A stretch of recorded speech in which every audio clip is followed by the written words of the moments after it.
శ్రీ గణేశాయ నమః. అందరికీ నమస్కారం అండి. ఈ వీడియోలో 2026 సంవత్సరంలో జనవరి నెలలో అంటే పుష్యమాసంలో సంకటహర చతుర్థి వ్రతం ఎప్పుడు వచ్చింది, ఈ నెల గణపతి నామం, పూజాపీఠం పేరు, చంద్రోదయ సమయాలు అన్ని కూడా క్లియర్ గా తెలుసుకుందాం. అందుకని వీడియోని ఎక్కడ కూడా స్కిప్ చేయకుండా చివరి వరకు చూడండి. మానవులకు ఉన్నటువంటి సమస్త కష్టాలు తొలగించే వ్రతమే సంకటహర చతుర్థి వ్రతం. మనకున్నటువంటి కష్టం, కోరిక తీవ్రతను బట్టి ఈ వ్రతాన్ని 3, 5, 9, 11, 21 ఇలా ఇన్ని మాసాలు ఆచరిస్తానని సంకల్పం చెప్పుకుని వ్రతం ఆచరించాలి.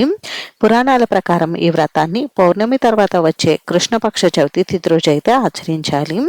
అది కూడా రాత్రి సమయానికి ఏ రోజైతే చవితి తిథి ఉంటుందో అప్పుడు ఈ వ్రతం చేయాలి.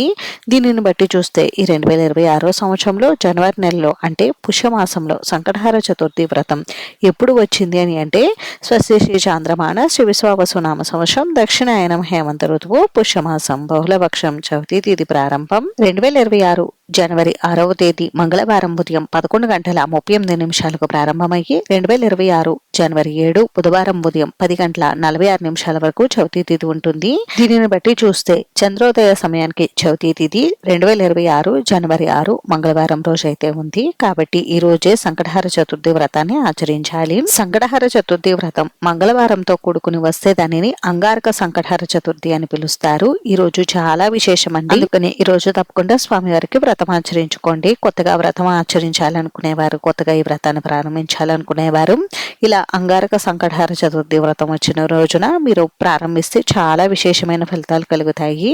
అయితే ఈ నెలలో కొత్తగా ప్రారంభించవచ్చా అని చాలా మందికి డౌట్ రావచ్చండి.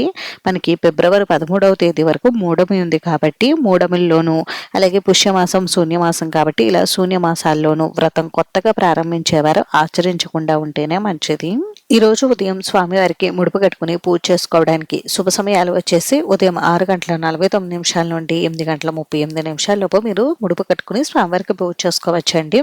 ఒకవేళ ఈ సమయంలో కుదరకపోతే ఉదయం 10:31 11:30 లోపు మీరు ముడుపు కట్టుకుని పూజ చేసుకోవచ్చు. ఇంకా సాయంత్రం వ్రతం ఆచరించుకోవడానికి శుభ సమయం వచ్చేసి సాయంత్రం 5:35 నుండి 8:45 లోపు మీరు స్వామివారికి వ్రతం ఆచరించుకోవచ్చు.